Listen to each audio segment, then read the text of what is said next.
Hello, everybody, and welcome back. In the Facebook group, we had some discussion about what will be good topic to address, and we decided that it's good to talk about how to approach scientific literature or how to read scientific literature. I'm going to have anywhere between 4 to 6 talks on this topic, and they are primarily directed at young academicians, fresh graduates, so they can develop a few skills and they can then develop their academic skills over the course of years. This is the first talk of that series, and as you can tell from the topic, in this one I'm going to just talk about a few basic points. Now, over the last few months, we had some very interesting and good discussions, and I made a few video presentations as well on what constitutes knowledge and how we can acquire knowledge. And I'm going to quickly summarize a few points from my last 2 talks so that you can, just for the sake of continuity into scientific literature. So we talked about paradigms, and paradigm essentially is the method, or is the process that we use to understand, to acquire knowledge, to understand reality, and we use certain methods for it. So that's why a paradigm has ontology, which means what is reality or how we can define reality; epistemology, which means what is knowledge and how we can acquire knowledge; and methodology, which basically is the method to acquire that knowledge and understand reality. All these have to be accompanied by what we call as axiology, and that is the worth, value, and the ethics of what we are trying to do or what we do. And it is important that, as we know, that scientific knowledge leads to advancement. It leads to new technology, it leads to new models, it leads to new policies. So there has to be a strong element of ethics around it to ensure that we are doing something that is ethically sound and productive for the society. Now, in terms of the paradigms, there are 4 major paradigms, but we're going to leave the second last one, the Brown model, the critical paradigm, out of discussion because that has little relevance to medical, biological sciences, social sciences, psychology. But the first 3 models, positivism, interpretivism, pragmatism, they are the models that are often used in medical and psychological and social research. Positivism is basically, for simplicity, you can think of it as a quantitative model. So it emphasizes that everything has to be quantitatively measured. And versus the constructivism model, which emphasizes that because there can be multiple realities, so it focuses more on qualitative research. And pragmatism is basically a combination of various models to suit the need of that particular research to advance knowledge and understand reality. But when we read scientific papers, mostly they will follow these paradigms. And this is true for biological sciences, chemical sciences, basic sciences, social sciences, psychological sciences. They all use the same models or similar models. So now let's come to the main topic of this talk. And I want to first highlight the the components of scientific studies. And I'm sure that once I show you what they are, you will think that you know, but there are many aspects of those that I would like to highlight. So the foremost is hypothesis. Hypothesis basically means you phrase a question that can be tested. So you are thinking about something and you want to test it, so you put your mind to it and you phrase it in a manner that it can be tested. Now, when you sit down and try to phrase it and it cannot be tested, then you can't study it. And there can be several reasons that it cannot be tested. It can be a simple reason that you are not putting the question in a way that it can be tested. Or you may not have resources to test it. Or there may be too many variables involved that you can't really control to test that hypothesis. Or you may not have the necessary samples. So there can be many reasons. Or you may not have the necessary funds. You might not have so many reasons that a hypothesis cannot be tested. Then if you are able to put together a hypothesis that can be tested, and I'll pause here just to highlight another point. Though I sound like that I'm trying to explain how to put research together, that is not my purpose. My aim is to give you guys an idea how a good researcher thinks and puts his or her research together. Because when you read research papers, you need to have some understanding of it to determine whether that research is of a good quality or a poor quality. So now coming back to after putting together a hypothesis, you have to decide how you're going to study it. And that's where the methodology comes in, or the methods come in. And findings are the result or the outcome of that methodology. Foremost, and I want to highlight here is in methodology is that it has to follow ethical standards. And as with general scientific progress and technological progress, developing countries are much better positioned when it comes down to research ethics policies, because they have been at it for much longer than the developing countries. And but I know that now developing countries are also putting research together, and I have been on research ethics committees here in Canada. It is very tricky because sometimes researchers don't understand that ethics it can be so delicate. And I'll give you an example. For example, if a researcher wants to study some rare markers, say he wants to do some cerebrospinal fluid studies, take fluid out of the spine to study, say, depression, and or to study dementia, or study some other illness, or say he wants to do MRIs to study, say, depression. Now, if that person is going to do, has a patient for depression, and it simply says, I think we should get your CSF fluid drawn, or we should get this MRI, and there is no clinical reason to do that test, then that person is doing something that is not ethical.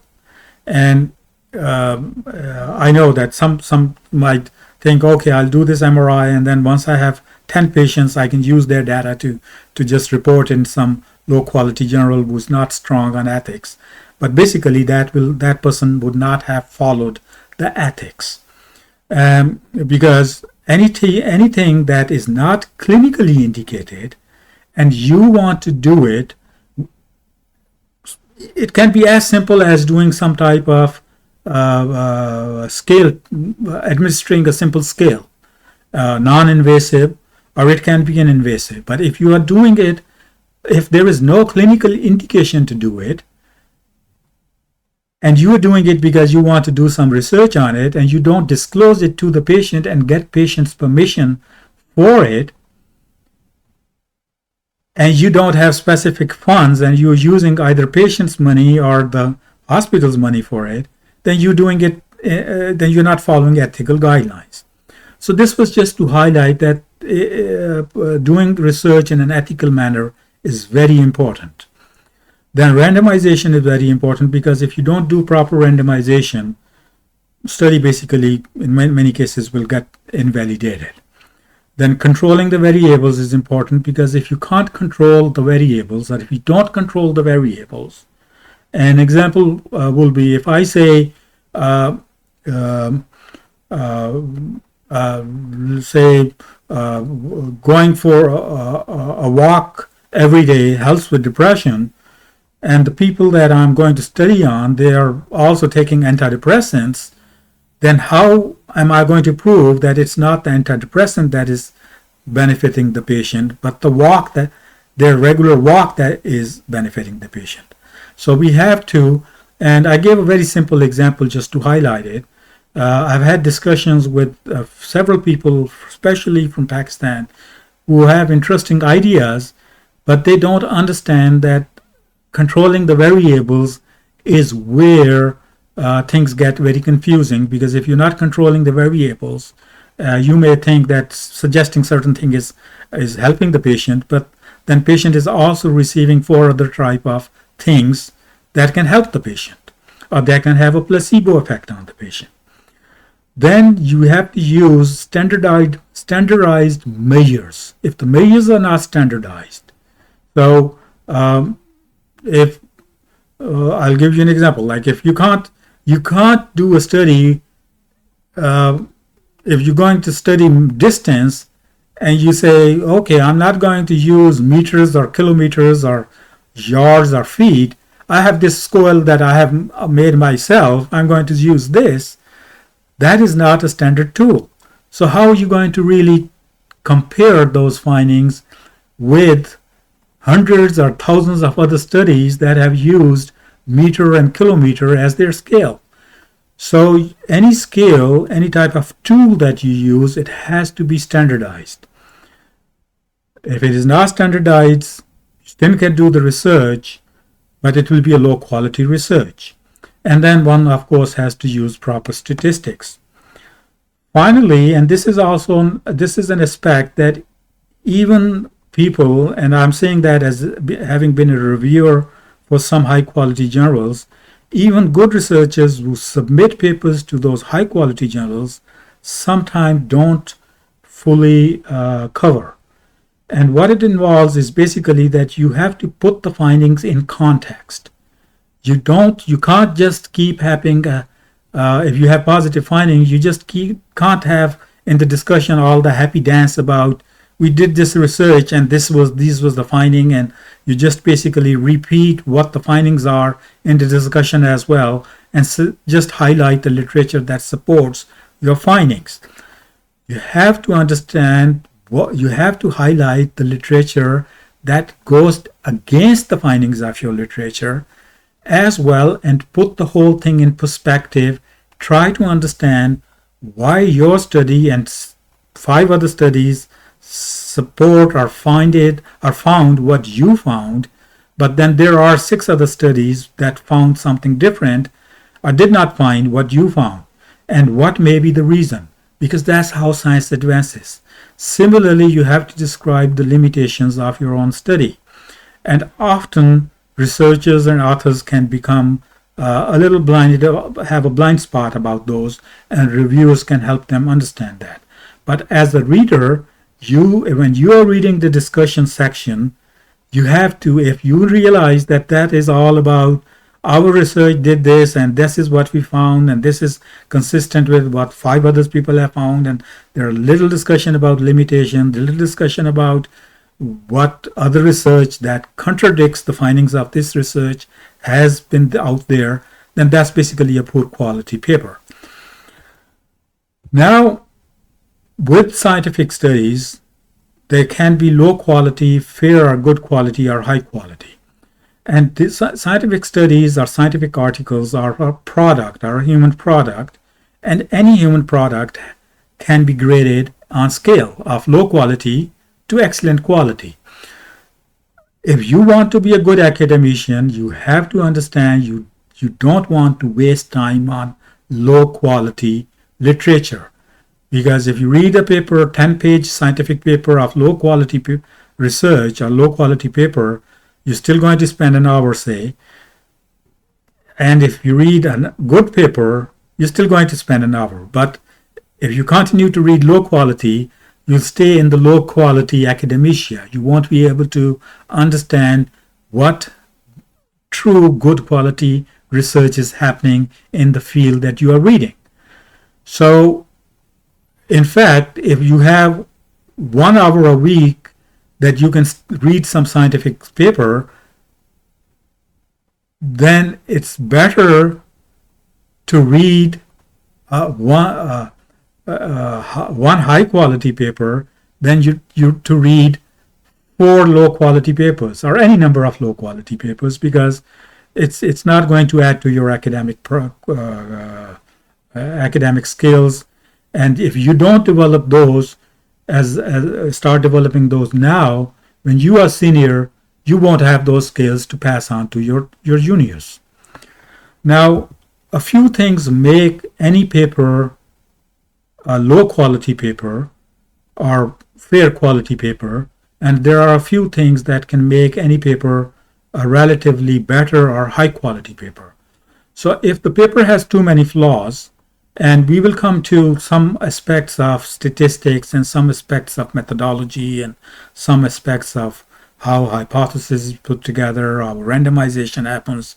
We'll cover those down the road, and then you will understand. If the paper has too many flaws, of course, it's a low quality paper. And believe me, very low quality papers published. In fact, in my 30 years of reading scientific literature, I can safely say there is more low quality scientific literature getting published out there than high quality literature getting published. Second important thing is that if a study uses acceptable but low quality methods, and I gave you the example of using standardized tools.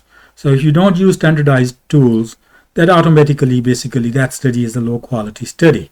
So you can have a reason why you're using low quality study, a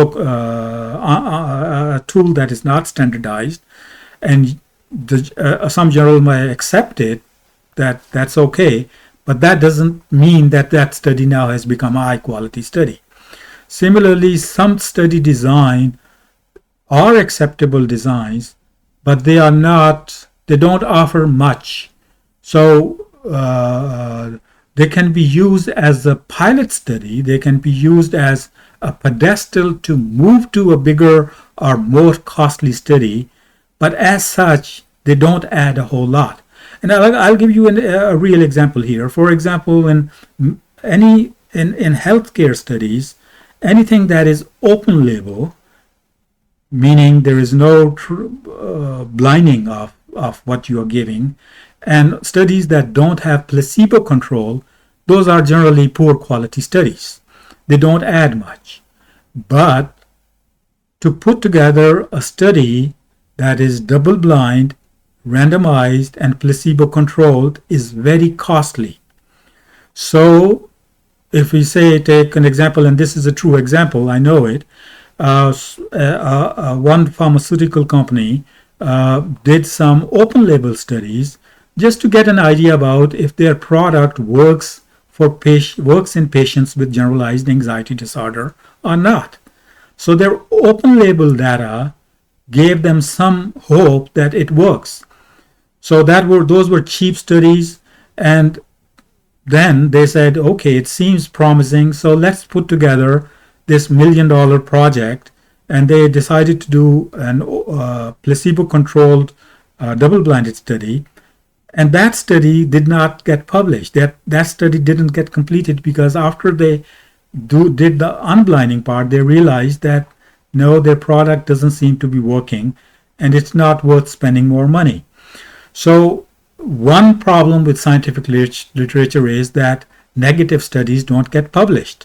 So, and these are two technical topics, so I don't want to get too much into them, but we'll get to them down the road specifically and talk about them. Good studies, on the other hand, they are original and they have a well-defined hypothesis. They're not just using some hypothesis that has been studied before and you doing the same study over or doing the same study in a different country. It still adds because we got new information based on that country, but that is not original hypothesis. Good studies have their own original hypothesis and a well-defined hypothesis. They have sound and robust methodology, And as I mentioned in the previous slide, they put their findings in a balanced perspective. They don't just keep talking about what their findings are. Now, this is a small cartoon. It talks about Pavlov and Freud, and I'll let you enjoy it. And I put it here because it is relevant to some of the points I'm going to make in the next slide.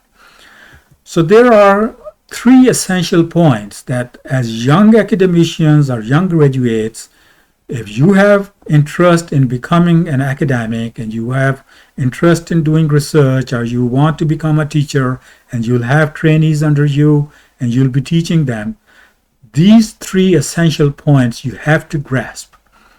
First of them is that scientific methodology and literature accumulates and evolves over time. So you can't be rigid around it. You can't just say, okay, I read these 5 papers on this aspect of CBT or this type of psychotherapy and this type of parenting technique, and now I know about everything about parenting technique, or know about everything about that psychotherapy, because these things change over time.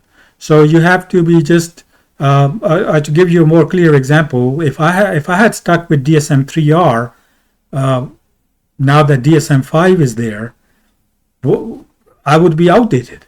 So you have to learn as the time goes by. You have to understand that scientific literature evolves and it accumulates. Theories and models change. Their treatment approaches change. Our understanding of psychological mechanisms, understanding of how brain functions, tools that we have now. 50 years ago, there were no MRIs, no SPECT scans that the type we have now, that we are trying to understand different mental illnesses and mental processes. So you have to continue to study. So you also have to understand there is no completely perfect and decisively conclusive research. So you can't just read a few articles. And this is I'm highlighting it because even here in Canada, young trainees, they think that after they have read, they try to understand every aspect of the paper and try to remember it and grasp it. That's not how scientific cognition accumulates. You have to read literature and you take home a few major points after reading that paper, and then a week later, 2 weeks later, a month later, you read another paper on the same topic. Now you have a few more points that you take home, and over the course of years, your knowledge about these things will accumulate. And finally, and this covers many sub-points, if you really want to become a good academician so that you are up to date and you can transmit your knowledge or transfer your knowledge to the next group of trainees or youth, then you have to be persistent, you have to be focused, meaning you have to determine the areas that you want to focus on. You have to be disciplined in terms of how you're going to organize yourself, how you're going to organize your time. And you have to be open-minded so that you can read diverse theories, sometimes contradictory theories, contradictory models, and then over the course of years, you develop your own understanding of how those models may come together or which one is really better. And then you can focus on further developing your own models or any model that you think is the right model. So this talk stops here, but just to reassure you that there are topics that I know you will be interested in hearing, so I'll cover them. So there are 3 more areas that I'll cover in probably 4 or 5 talks. So we'll talk about what are sources of scientific literature and the scientific findings, how you can access good scientific literature. I'll talk about how to approach and read scientific literature, and also talk about how to build academic expertise over time. So till next talk, okay, see you then, bye.